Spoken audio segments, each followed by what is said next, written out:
할렐루야. 네. 오늘은 16장인데요. 1절부터 한번 봐볼까요? 내가 이것을 너희에게 이름은 너희로 실족하지 않게 하려 합니다. 그랬어요. 예수님이 이것을 너희에게 이른다고 그랬는데 이것은 뭘까요? 이것은 지금 이제 16장이니까 15장에 있는 얘기 아니겠습니까? 15장에서 어떤 얘기 했나요? 포도나무 비유 얘기했습니다. 그리고 나서 뭐라고 했냐면 너희가 내 안에 붙어 있고 내가 너희 안에 거하면 그런데 세상이 너희를 미워할 거라고 그랬어요. 세상이 왜 너희를 미워할 거냐면 세상이 나를 미워하기 때문에 너희를 미워한다. 그러면서 너희가 세상에 미움을 받을 것이다. 그렇게 얘기를 했어요.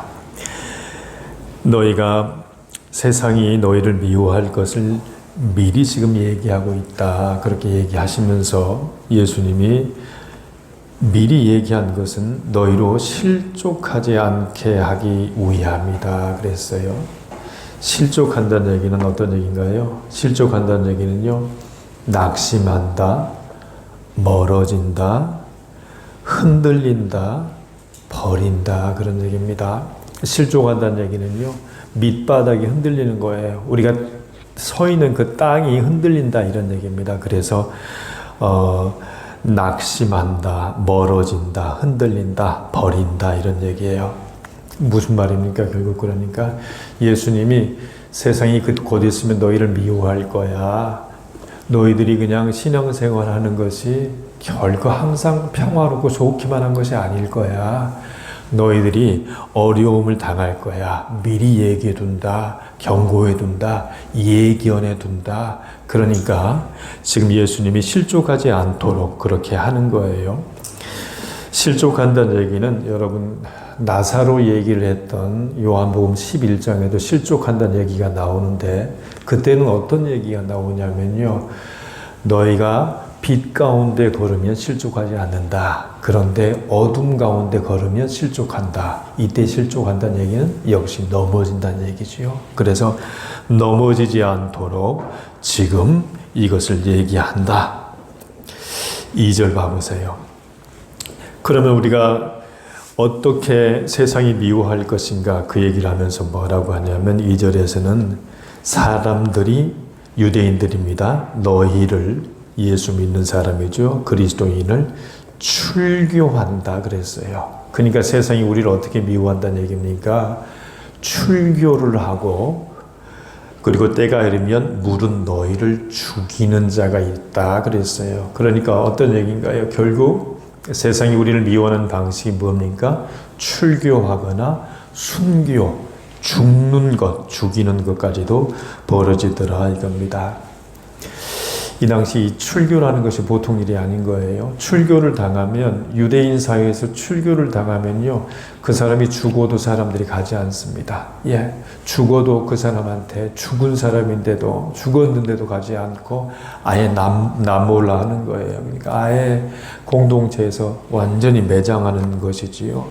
거래를 할 수도 없습니다. 같이 식사할 수도 없어요. 같이 모여서 살 수도 없습니다. 그러니까 완벽하게 배제되는 그런 어려움이고요.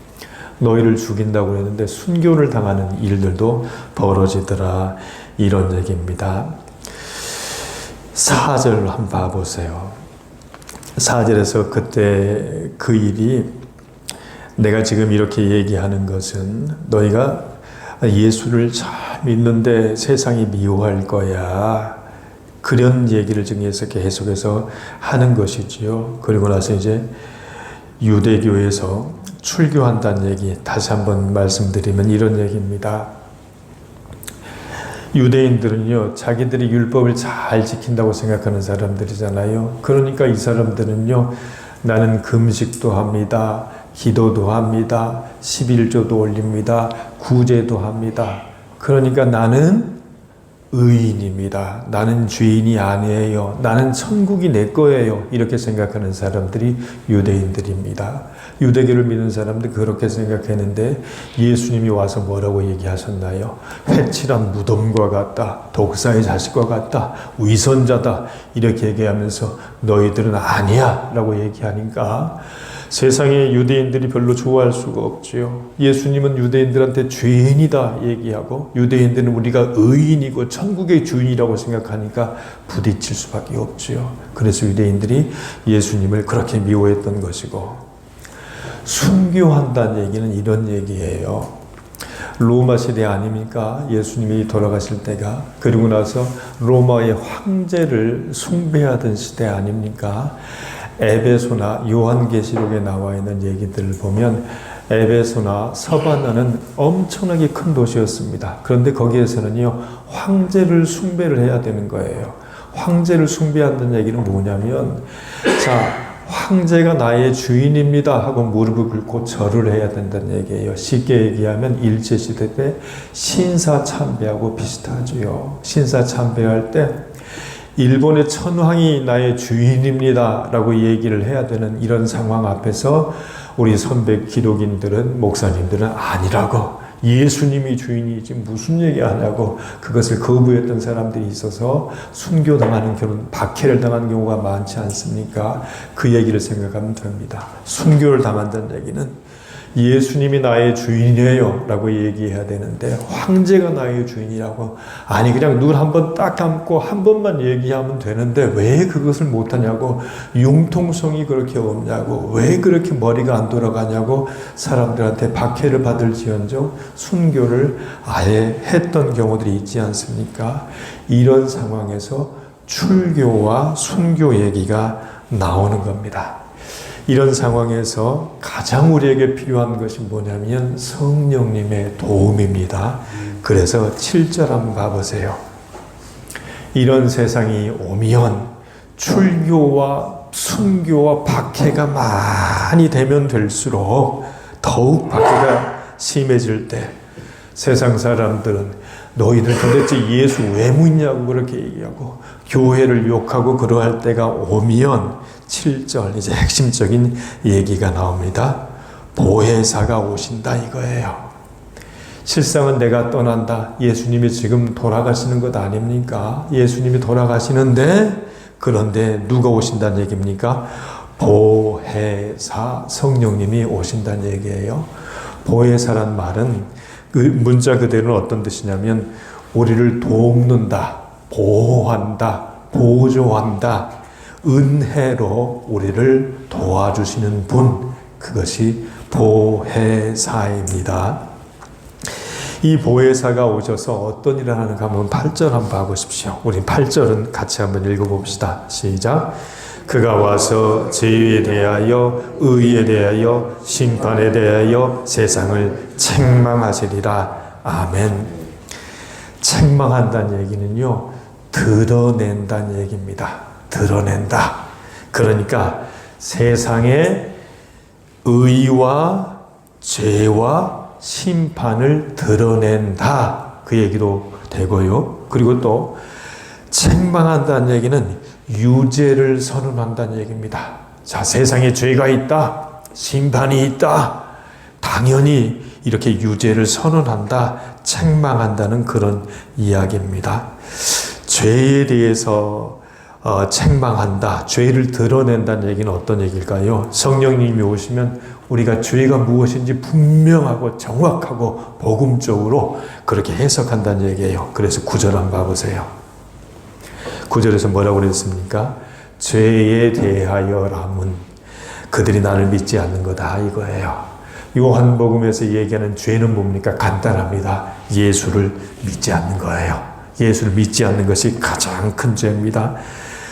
우리 인간의 원죄가 어디에서 출발했습니까? 하나님을 의심하고 하나님의 명령을 거역하고 하나님을 떠나는 것부터 시작한 것 아닙니까? 그것이 우리의 죄악의 근본입니다. 예수를 믿는 것에서 벗어난 것이 전부 다 죄예요. 그것이 죄입니다. 예수를 주로 고백하고 구세주로 인정하고 영접하고 내 죄를 주님 앞에 인정하고 이것이 복음의 핵심인데 예수를 믿지 않는 거예요. 그러면 예수를 믿지 않으면 무엇을 믿을까요? 내 자신을 믿는 겁니다. 내 자신을. 여러분 한번 잘 고백해 보십시오. 저도 그런 일들이 많이 있는데요. 보통은 보이지 않는 말씀과 그리고 또 보이지 않는 소망을 의지하고 믿는 것이 아니라 내 환경과 내 기분과 내 조건과 내 현재 눈에 보이는 현실에 더 절망할 때가 많습니다. 소망의 말씀을 믿지 않고요. 도대체 기다려도 되지 않는 그런 일들 때문에 절망할 때가 너무나 많은 거예요. 이것이 뭔가 봤더니 우리 자신을 믿는 것이고 눈에 보이는 것을 믿는 것이고 예수를 믿지 않는 거다 이거예요. 그렇기 때문에 예수를 믿지 않는 것이 죄다라고 성령이 얘기해 주신다 이런 얘기죠. 요한복음 12장에 여러분 이 말씀 기억하시죠? 자기 생명을 사랑하는 자는 잃어버릴 것이다. 한 알의 밀이 떨어져서 땅에 썩지 아니하면 결코 열매를 맺을 수 없다. 우리가 우리 자신을 믿고 예수를 믿지 않는 것이 가장 큰 죄다. 이렇게 성경은 요한복음에서 여러 번 강조하는 것이지요. 이번에는 10절 한번 보세요. 의에 대하여라 함은 그렇게 했는데요. 의에 대하여라 함은 내가 아버지께로 간다. 그렇게 얘기했습니다. 아버지께로 가기 위해서 예수님이 첫 번째 해야 될 일이 뭡니까? 십자가에서 돌아가신 일이죠. 죽는 거란 말이에요. 그런데 유대인들은 어떻게 의를 생각했냐면요. 고린도전서 1장 23절에 보면 나무에 달려서 죽은 사람은 유대인들에게는 거리끼는 일이 되었고요. 헬라인들에게는 이방인들에게는 미련한 일이 되었습니다. 세상은 십자가를 무시합니다. 세상은 십자가가 어리석다고 얘기해요. 그러나 우리는 정말로다가 오직 부르심을 입은 우리들에게는 십자가는 하나님의 의요, 하나님의 은혜요, 하나님의 능력이고 지혜라는 것을 아는 것 아닙니까? 그렇기 때문에 의에 대하여 책망하신다. 의리를 드러낸다는 얘기는 십자가의 능력, 십자가의 사랑을 우리에게 보여준다. 그 얘기입니다. 이제 11절 한번 봐보세요. 11절에서 뭐라고 그랬냐면 심판에 대하여 세상을 책망한다. 이렇게 얘기했습니다. 이때 심판한다는 얘기는요. 세상 임금이 심판을 당한다는 얘기였습니다. 이번에 우리는 역사에서 대통령이 탄핵되는 일을 보기도 했습니다만은 이 땅에서도 그런 일이 벌어집니다. 그런데 세상 임금은요, 여기서 얘기하는 세상 임금은 사단입니다. 세상을 지배하는 권세, 그 권세의 핵심으로다가 나타나는 사단이라는 얘기지요. 이 사단은 세상 임금은 예수를 죽이러 왔습니다. 그런데 예수님이 모든 우리의 죄를 담당하고 십자가에서 돌아가셨기 때문에 사단은 더 이상 예수님을 따르는 그리스도인들의 이 주인이 될 수가 없다 이런 얘기죠. 그러므로 더 이상 그리스도인들에 대한 소유권을 주장할 수 없다. 세상 임금 사단은 이제 예수의 마지막 심판, 예수의 권능 아래 무너질 것이다. 그렇게 얘기합니다. 죽음을 이기신다. 그리고 또 사단을 이기신다. 이렇게 얘기하고 나서 이제 한번 13절 말씀 봐보세요. 이 성령님이 오신다. 내가 죽어서 그리고 또 부활하여 40일간 있은 다음에 내가 승천하여 하나님께로 돌아가면 진리의 성령님이 오셔서 진리의 성령님이 우리를 인도하시고 그가 들은 것을 말하시며 우리가 아까 지금 20절에서 읽었던 말씀처럼 우리의 근심이 도리어 기쁨이 될 수 있도록 성령님께서 일하신다. 우리에게 말씀으로 들려주신다. 말씀으로 들려주실 뿐만 아니라 우리가 기도할 때 성령께서 말씀하셔서 음성을 들려주신다. 이런 얘기입니다. 오늘 성령님이 오셔서 하시는 일에 대해서 살펴봤습니다. 성령님이 오시면 죄가 무엇인지 우리에게 밝히 드러내시고 의가 무엇인지 세상 임금이 왜 심판을 당하는지에 대해서 말씀하셨습니다. 이 얘기를 하시는 것은 앞으로 닥쳐올 순교와 박해에 대해서 예견하시고 실족하여 넘어지지 않도록 하시기 위해서 이 말씀을 하셨다고 하였습니다. 사실 우리가 살아가면서 실족하여 넘어지는 그런 상황이 많습니다. 질병 때문에, 절망 때문에, 괴로움 때문에, 미움 때문에, 마음의 어려움 때문에, 자녀의 문제 때문에, 여러 가지 의심 때문에 실족하여 넘어질 때가 많습니다. 이럴 때 우리에게 필요한 것은 성령님의 도우심입니다. 꼭 이 도우심을 기억하면서 오늘도 기도하며 주님의 음성을 듣는 저와 여러분이 되시길 주의 이름으로 권면합니다. 하나님, 우리에게 실족하지 않도록 주여 은혜를 허락하여 주옵소서. 아버지 하나님, 내가 하나님의 믿음을 버리지 않도록, 흔들거리지 않도록, 낙심하지 않도록, 소망의 인내의 말씀을 붙잡도록, 멀어지지 않도록 하나님 우리를 주여 성령의 힘으로 도와 주시옵소서. 하나님, 우리의 죄를 고백합니다.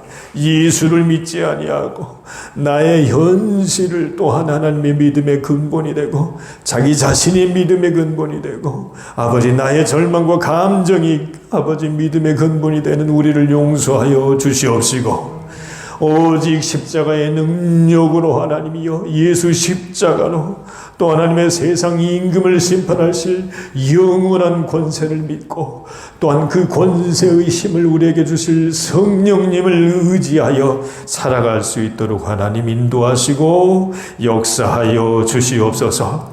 하나님, 우리가 흔들릴 때, 우리가 실족하여 넘어지려고 할 때, 이때가 성령께서 일하시는 때임을 믿음으로 고백하면서 오늘 하루도 말씀과 기도로 성령의 음성을 듣는 하루가 될 수 있도록 하나님 인도하시고 역사하여 주시옵소서. 하나님, 우리 가운데 실족하여 넘어진 자들이 있습니다. 의심에 의혹에 넘어진 자들이 있습니다. 성령님 만나주시고 다시 세워주시고 오직 그리스도 예수 십자가의 의로움으로 다시 일으켜 세워주시옵소서. 감사하고 예수님의 이름으로 기도합니다. 아멘.